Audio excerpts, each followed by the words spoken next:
5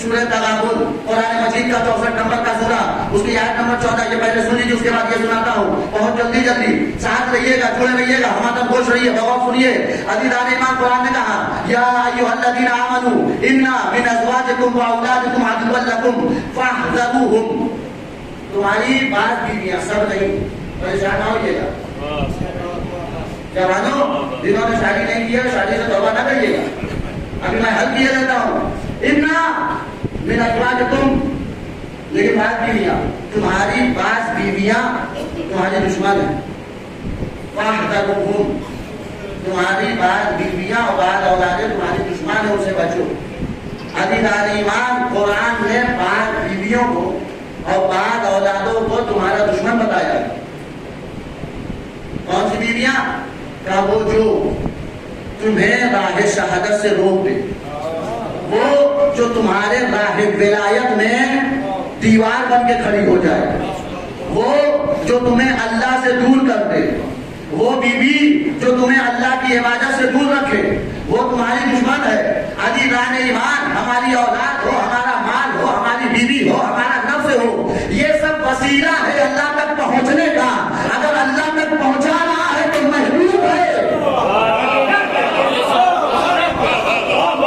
اگر اللہ کے راستے میں مانے ہے، رکاوٹ ہے، تو پھر اللہ کی بارگاہ میں محبوب نہیں ہے۔ آپ پریشان نہ ہوئیے، قرآن نے بعض بیویوں کو دشمن کہا ہے تو بعض بیویوں کو آنکھوں کی ٹھنڈک کہا ہے، ان میں سے ایک بیوی کا تذکرہ خاص طور پر قرآن نے کیا ہے، یہاں کہا یا ایھا الذین آمنوا ان من ازواجکم واولادکم عدوا لکم، تمہاری دشمن ہے، بعض بیویاں بعض اولادیں تمہاری دشمن ہے، لیکن ایک جگہ کہا قرآن نے میرے نبی دعا مانگیے متقین کی، مومنین کی صفات یہی ہے کہ وہ دعا مانگتے ہیں۔ سورہ فرقان قرآن مجید کا 25 نمبر کا سورہ، آیت نمبر 74 ارشاد ہوا ربنا هب لنا من ازواجنا وذرياتنا قرۃ اعین، نبی دعا مانگ رہے ہیں، اے میرے پروردگار میری بعض بیوی کو میری آنکھوں میں ٹھنڈک بنا دے، میری اولاد کو میری آنکھوں میں ٹھنڈک بنا دے۔ مفسرین نے لکھا یہاں بیوی سے مراد خدیجہ ہے، خدیجہ ہے۔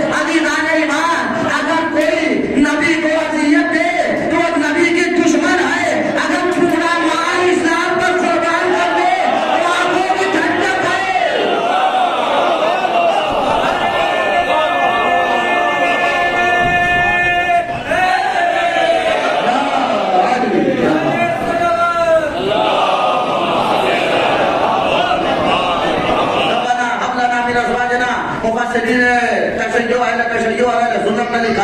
یہاں ازواج سے مراد جناب خدیجہ ہے، وذریاتنا سے مراد جناب سیدہ ہے۔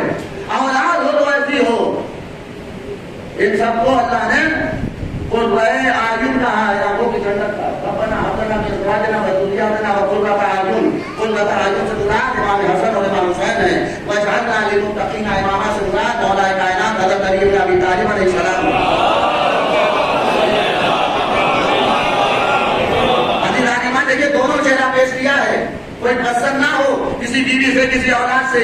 یقین کریے اگر اولاد اور بیوی راہ خدا میں آپ کی حامی و ناصر ہے تو اس سے بہتر کوئی بیوی نہیں ہے، اس سے بہتر کوئی اولاد نہیں ہے۔ جب ہمارے رسول پہلی شب کے بعد صبح آئے ہیں علی کے پاس، یہی نہ پوچھا اے علی تم نے اپنی بیوی کو کیسا پایا؟ کہا اللہ نعمت ہو علی طاعت اللہ، میں نے اللہ کی عبادت میں بہترین مددگار پایا۔ یعنی بیوی ہو تو اللہ کی عبادت میں، علی کی ولایت میں بہترین مددگار ہو، اس لیے کہ اگر بیوی بھی اللہ کی اطاعت میں اور علی کی ولایت میں بہترین مددگار ہے، شوہر بھی بہترین مددگار ہے، جب بچے وجود میں آئیں گے تو علی کے چاہنے والے ہوں گے، علی کے عاشق ہوں گے، امام حسین کے سچے ادادار ہوں گے۔ عزیزان ایمان، تو قرآن نے کہا وَلَنَبْلُوَنَّكُم بِشَيْءٍ مِّنَ الْخَوْفِ وَالْجُوعِ، ہم آزمائیں گے تمہیں خوف کے ذریعے، بھوک کے ذریعے، وَنَقْصٍ مِّنَ الْأَمْوَالِ، اور مال کے ذریعے، تمہارے مال میں نقصان ہوگا، کمی ہوگی، ہمارا یہ امتحان ہے، تمہارا امتحان لیتے ہیں۔ وَلَنْفُسْ، تمہاری جان جائے گی، وَالثَّمَرَاتِ، لیکن اے نبی یہ جو امتحانات ہوں گے تو آپ ان صابرین کو بشارت دے دیجئے، وَبَشِّرِ الصَّابِرِينَ الَّذِينَ إِذَا أَصَابَتْهُمْ مُصِیبَةٌ، اے میرا نبی، اے میرے حبیب، ان صابروں کو بشارت دے دیجئے جو ان تمام امتحانات میں صبر کرتے ہیں۔ اذا اصابتهم مصیبہ، جب ان پر مصیبت آتی ہے صبر کرتے ہیں اور کہتے ہیں انا للہ و انا الیہ راجعون، اور صرف صبر نہیں کرتے، کہتے ہیں انا للہ، ہم اللہ کے لیے۔ اولئک، قرآن کہتا ہے اولئک علیہم صلوات من ربہم ورحمہ، یہ وہ ہیں جن پر اللہ کی طرف سے صلوات ہے، درود ہے، سلام ہے، رحمت ہے۔ عزیزان ایمان، قرآن ہے، قرآن کوئی حدیث نہیں ہے۔ اب مسلمان ہمیں بتائیں کہ ہم اہل بیت کو رضی اللہ کہیں یا علیہ السلام کہیں، قرآن کہہ رہا ہے وہ جو ایک کسی امتحان میں ثابت قدم ہو، صابر ہو، ثابت قدم ہو، تو اللہ کی طرف سے اس پر درود ہے، سلام ہے۔ اگر کوئی عام مسلمان راہ امتحان میں ثابت قدم ہو تو وہ علیہ السلام ہو جائے، علیہ السلام ہو جائے۔ وہ پوری کائنات میں جو تمام امتحانوں میں کربلا کے میدان میں ثابت قدم ہو، صلوات پڑھے،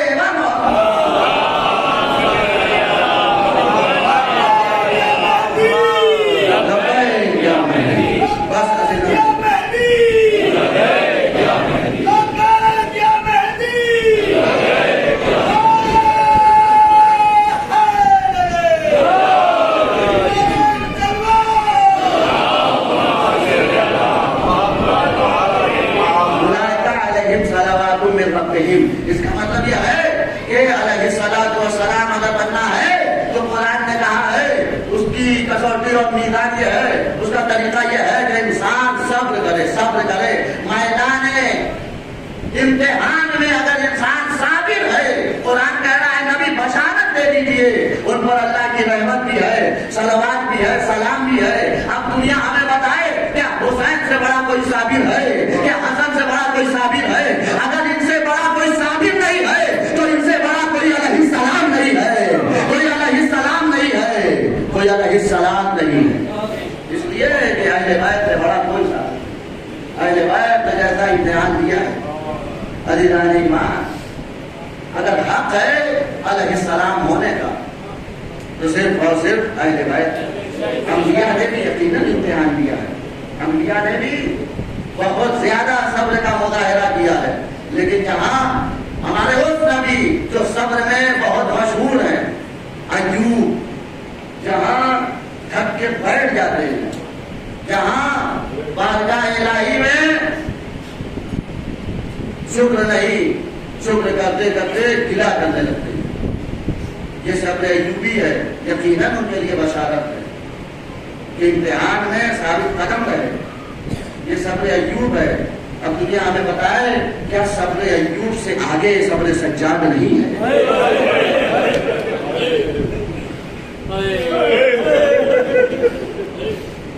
بہت ساری باتیں رہ گئی ادادارو، لیکن روزے 40 ہے، اس کا خیال رکھیں۔ کیا ایوب آپ نے اپنی ناموس کو بیرلا بازار میں ہجوم عام میں دیکھا؟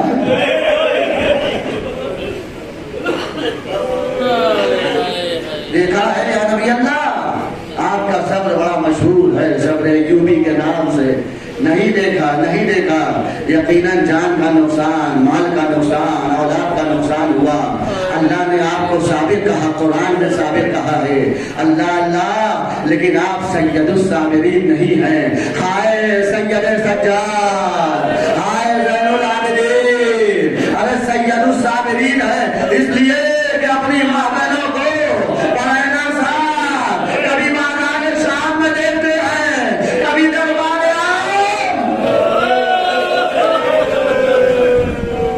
اجرکم اللہ، اجرکم اللہ، مولا کوئی غم نہ دے سوائے غم مطلوب کربلا۔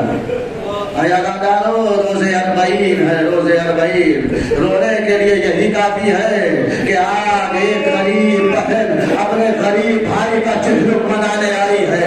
اللہ اللہ، خوشا نصیب وہ افراد جو آج امام حسین کے روضے پر موجود ہے۔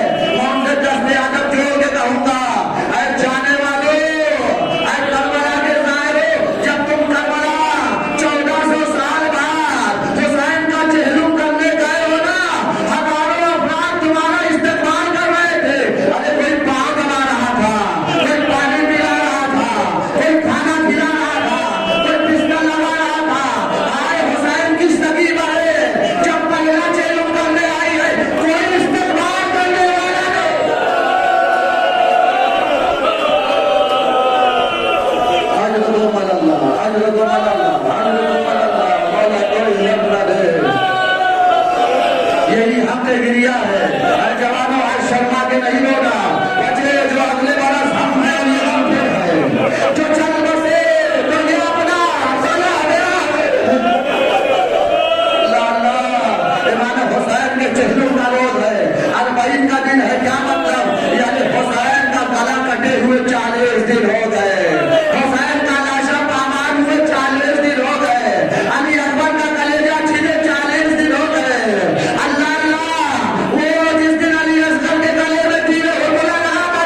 کروں گا مختصر پڑھوں، لیکن اگر ایک آدھ 2 منٹ زیادہ ہو جائے مجھے معاف کیجیے گا، لیکن صرف اس لیے پڑھ رہا ہوں تاکہ آپ گریہ کر لیں۔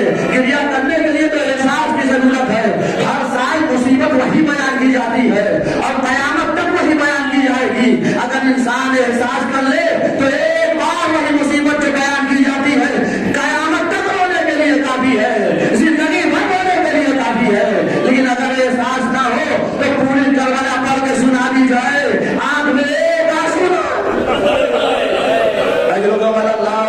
والا کوئی غم نہ دے سوائے غم حسین کے۔ آیا ڈالو رہائی کا پیغام ملا ہے جناب زینب العلیٰ مقام کے پاس، سید سجاد آتے ہیں یزید نے ہمیں رہا کر دیا ہے۔ اے ڈالو، اے جوانوں انصاف سے بتاؤ، یہ فطرت ہے، فطرت ہے۔ جب کسی انسان کو پروانہ آزادی ملتا ہے نا وہ بڑا خوش ہوتا ہے۔ آج 15 اگست ہے نا، ہم خوشی مناتے ہیں، پورا ہندوستان جشن منا رہا ہے اس لیے کہ آزاد ہوا ہے، ہمارا ملک آزاد ہوا ہے۔ اے ڈالو انصاف سے بتاؤ، ارے زینب آزاد ہو گئی، ام لیلا آزاد ہو گئی، ام فاطمہ آزاد ہو گئی، سید سجاد آزاد ہو گئے، ارے خوش ہونا چاہیے نا۔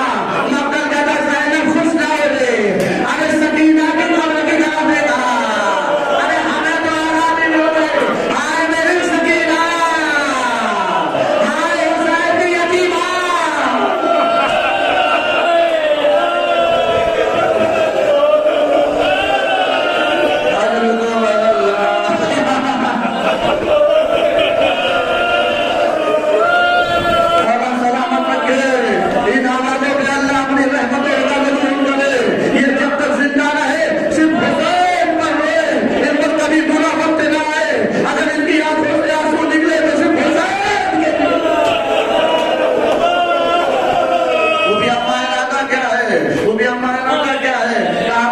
سفر کریں گے لیکن اے سجاد جب سے تمہارا بابا مارا گیا کسی نے تمہیں پرسا نہیں دیا ہے، ارے کسی نے تازیانہ مارا ہے، کسی نے جملے لگائے ہیں، کسی نے دور بنایا ہے۔ میں پہلے فرشیانہ بچھاؤں گے، سجاد تمہیں تمہارے بابا کا پرسا دو گے۔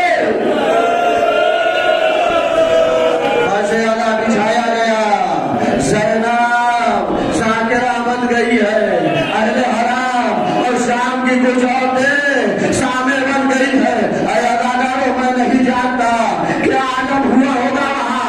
ارے ہم جو مسائل پڑھتے ہیں نا کتابوں میں پڑھ کر پڑھتے ہیں، ہم نے کربلا آنکھوں سے دیکھی نہیں ہے۔ ارے ہاں جنہوں نے کربلا دیکھی نہیں ہے ہماری زبانیں نجس ہے، گناہگار ہے، پھر بھی مجمع رونے لگتا ہے۔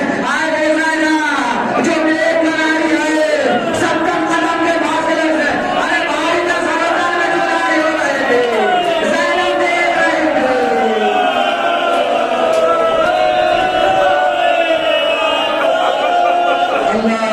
اللہ اکبر، اللہ اکبر۔ زینب نے مصائب کربلا پڑھے، سید سجاد نے گریہ کیا۔ اللہ اللہ، 7 دن تک یہ قافلہ پھیلا رہا، شام میں ماتم ہوتا رہا، شام کی عورتوں نے ماتم کیا۔ اس کے بعد حکم یہ ہوا کہ تبرکات لائے جائے، تبرکات لائے جائے، تبرکات آنے لگے۔ بس میں مختصر کر رہا ہوں، مفصل نہیں پڑھ سکتا۔ اے اداکاروں، اے میرے جوانوں، تبرکات لائے گئے۔ ارے تبرکات میں کیا ہے؟ یہی رونے کے لیے کافی ہے۔ ارے تبرک میں اداکاروں کبھی عباس کا کٹا ہوا سر آ رہا ہے، کبھی اکبر کا سر آ رہا ہے، کبھی 6 مہینے کا پھول۔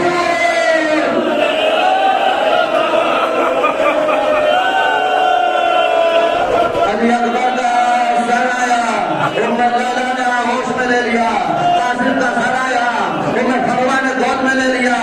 اللہ اللہ، لیکن مقتل کہتا ہے شام میں جو پھول سے سر آئے نا، تو چھوٹے چھوٹے بچوں کے سر آئے، ایک مطلب کوئی خاتون آگے نہیں بڑھی۔ شام کی عورتوں نے کہا خدا کا شکر ہے اس کی ماں مر گئی ہے، ارے ورنہ کیسے برداشت کرتے؟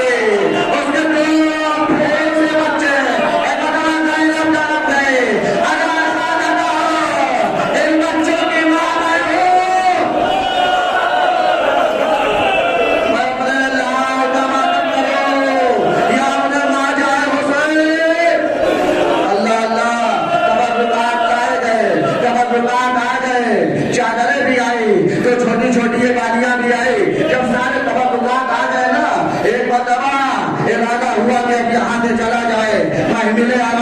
گئی. اللہ اللہ محملوں پر جو پردہ تھا وہ رنگین تھا.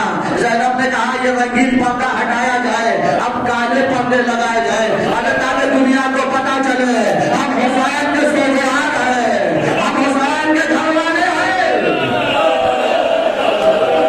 کالا پردہ لگایا گیا. امانیوں میں زینب سوار ہوئی, اہل حرم سوار ہوئے. ادادارو عجب نہیں زینب نے وقت سوار کربلا کا رخ کیا ہو. اے بھیا عباس, اے میرے علی اکبر, اے قاسم کیا نام ہے, اپنی پھوپھی کو سوار کر دو. سوار ہو گئی زینب. یہ قافلہ چلنے لگا. ادادارو یہ قافلہ چلا یہاں تک کہ کربلا میں آ گیا. زینب نے کہا تھا میں اپنے بھائی کا چہلم بنا کے جاؤں گی, میں اپنے بھائی کا ماتم کر کے جاؤں گی. کربلا میں یہ قافلہ آیا, اہل حرم کا لٹا ہوا قافلہ آیا. اور قافلہ چلنے سے پہلے ایک مرتبہ سجاد سکینہ کی قبر پر گئے. اب کہنے لگے اے سکینہ, اے میری بہن سکینہ, تمہیں بڑا تمنا تھی نا وطن جانے کی, جب بھی تم پرندوں کو دیکھتی تھی کہتی تھی بھیا ہم وطن کب جائیں گے بھیا, یہ پرندے تو وطن جاتے ہیں, کیا ہمیں وطن جانا نصیب نہ ہوگا, تمہارا غریب بھائی وطن جانا ہے. ارے عجب نہیں قبر سکینہ سے آواز آئی ہے, اے بھیا اب تو خود کو غریب جانا ہو, اے بھیا غریب تو میں ہوں جسے وطن جانا نصیب. سجاد چلے, یہ قافلہ کربلا میں آیا. امام حسین کی قبر مبارک پر حسین کا سب سے پہلا ظاہر ہمارے نبی کا صحابی جابر ابن عبداللہ انصاری بھی آ چکا ہے. اللہ اللہ جابر ابن عبداللہ انصاری یا حسین یا حسین یا حسین کہہ کے گریا کرتے ہیں. اتنا گریا کیا کہ غش کھا کے گر گئے. ایک مرتبہ کہتے ہیں حبیب اللہ یجیب حبیبا. ارے آج کیا ہو گیا ہے, جابر ابن عبداللہ انصاری نے بچپن میں حسین کو کھلایا ہے, اپنی گود میں بٹھایا ہے, نبی کے جلیل القدر صحابی ہے. کہتے ہیں ایسا کبھی نہیں ہوا کہ میں نے سلام کیا ہو, میرے آقا زادے نے جواب نہ دیا ہو, نبی زادے نے جواب نہ دیا ہو. آج کیا ہو گیا جو جواب نہیں دیتے, پھر حبیب جناب جابر خود ڈر کے کہتے ہیں ارے وہ کیسے جواب دے, پھر انہوں نے کہا بھائی نہ بتا نکالا سے, ارے جس کی رگے گردن کاٹی گئی ہے, جس کے سرطان میں جلائی ڈالی.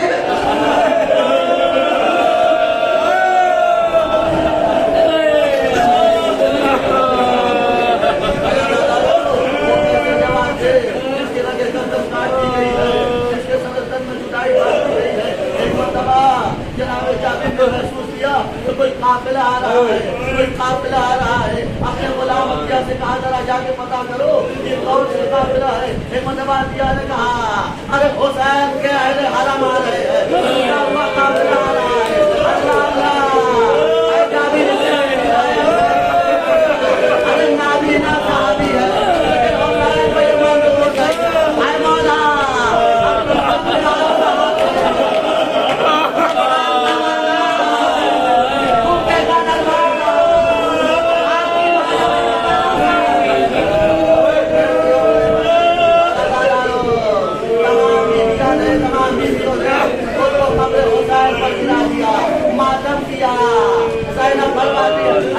مجھے معاف کرنا, میں تمہاری امانت کی حفاظت کروں, تمہاری امانت زندہ رکھنا.